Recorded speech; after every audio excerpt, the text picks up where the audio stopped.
میں آزاد پاکستان میں پیدا ہوا تھا، میرے ماں باپ غلام ہندوستان میں پیدا ہوئے تھے، اور جب ہندوستان کی ہم غلامی کر رہے تھے تو 2 دفعہ جب برطانیہ نے 2 جنگوں کے اندر شرکت کی، پہلی جنگ عظیم اور دوسری جنگ عظیم، لاکھوں لوگوں نے یہاں سے لڑے اور انگریز کے لیے قربانیاں دی، لیکن کبھی ان کو کسی نے نہیں پوچھا، نہ کبھی ان کا شکریہ ادا کیا گیا، کیونکہ ہندوستان غلام تھا، غلاموں کی کوئی عزت نہیں ہوتی۔ جب امریکہ کی جنگ ہوئی 9/11 کے بعد اور پاکستان نے امریکہ کی جنگ میں شرکت کی، تو سب کو آپ کو پتا ہے کتنے پختونخوا سے لوگوں نے قربانیاں دی انگریز کی جنگ میں، امریکنوں کی جنگ میں 80,000 پاکستانیوں نے قربانیاں دی۔ قبائلی علاقے کے لوگ جو سارے پختونخوا کے ساتھ اب حصہ بن چکے ہیں، قبائلی علاقے کے لوگوں نے سب سے زیادہ قربانی دی، 35 لاکھ لوگوں نے نقل مکانی کی۔ کیا کسی نے پاکستان کا شکریہ ادا کیا؟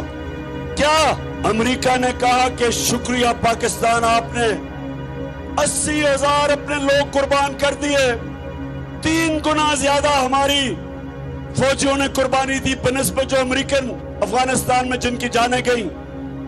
کسی نے شکریہ ادا نہیں کیا، بلکہ وہاں سے آوازیں اٹھی امریکہ سے کہ پاکستان کی وجہ سے وہ جنگ نہیں جیت سکے افغانستان میں۔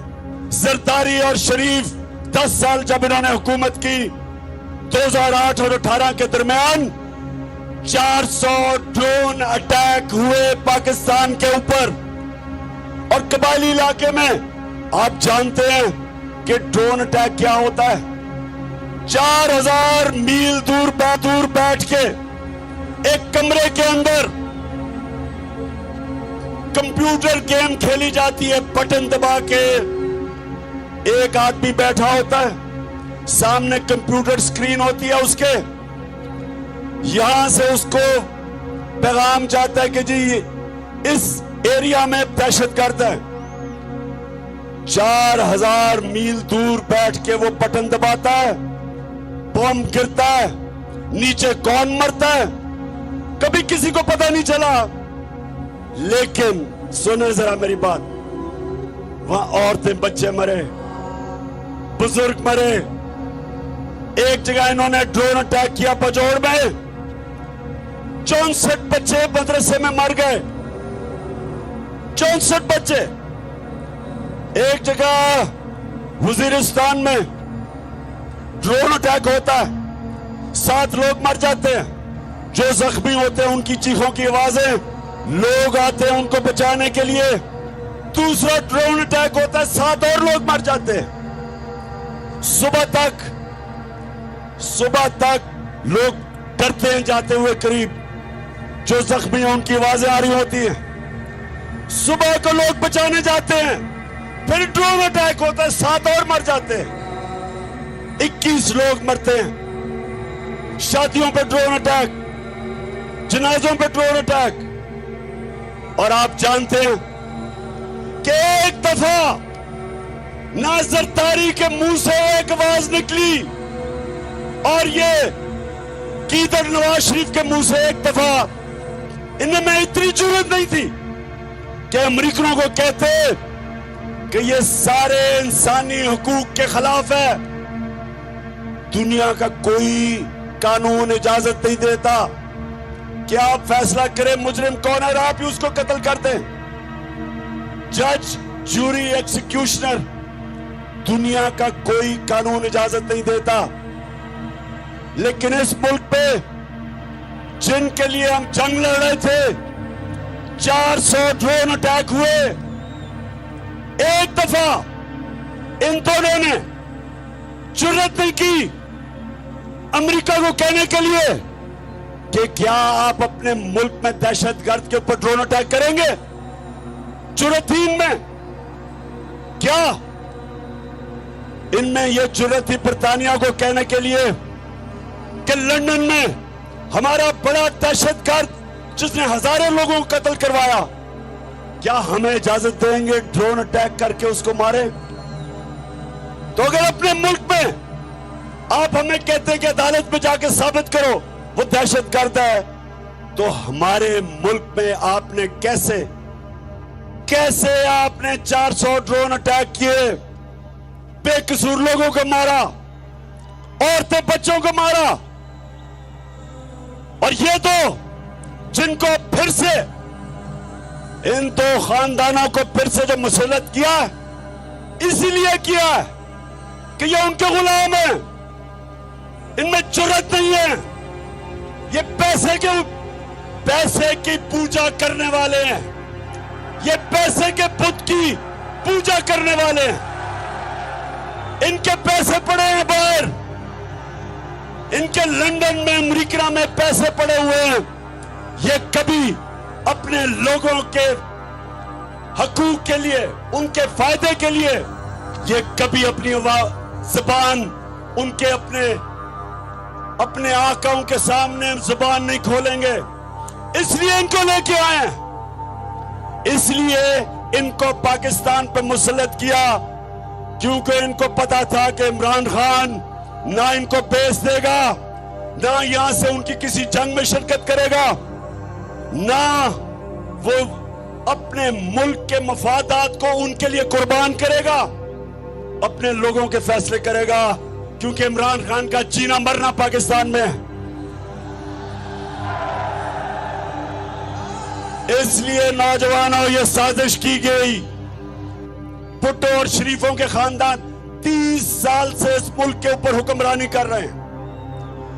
इनकी वजह से आज शहबाज शरीफ कहते हैं जी हम तो बेकारी हैं, इसलिए गुलाम हैं। हमारा जो नजरियाती लीडर इलामा इकबाल थे, उन्होंने तभी कह दिया था हमने इकबाल का शाहीन बनना है, हमने वो लोग बनने हैं जिन्होंने दुनिया की इमामत करनी है। अल्लाह ने इंसान के हाथ में ये चीज छोड़ दी है कि वो या परवाज कर सकता है और वो या जमीन के ऊपर रेंग सकता है। अल्लाह ने कुरान में कहा है कि इंसान जब ऊपर जाता है तो फरिश्तों से ऊपर चला जाता है, और जब वो नीचे गिरता है तो जानवरों से नीचे चला जाता है। ये जो ऊपर बैठे हुए हैं ये जानवरों से नीचे चले गए हैं। एक जानवर भी उतना खाता है जितना उसकी भूख होती है, इनका तो पेट ही नहीं भरता। मेरे पाकिस्तानियों, हमने इनका मुकाबला करना है, अपने मुल्क को बचाना इन चोरों से, अमेरिकनों के गुलामों से, और आपने सब ने मेरे साथ निकलना है। कौम के ऊपर अटैक हो जाए, बमबारी हो जाए, जापान के ऊपर एटम बम गिर गया, कौम फिर भी खड़ी हो जाती है, अपने पैर पे फिर भी खड़ी हो जाती है। अफगानिस्तान में कितनी 40 साल से इंतशार है, फिर भी वो कौम तकड़ी है।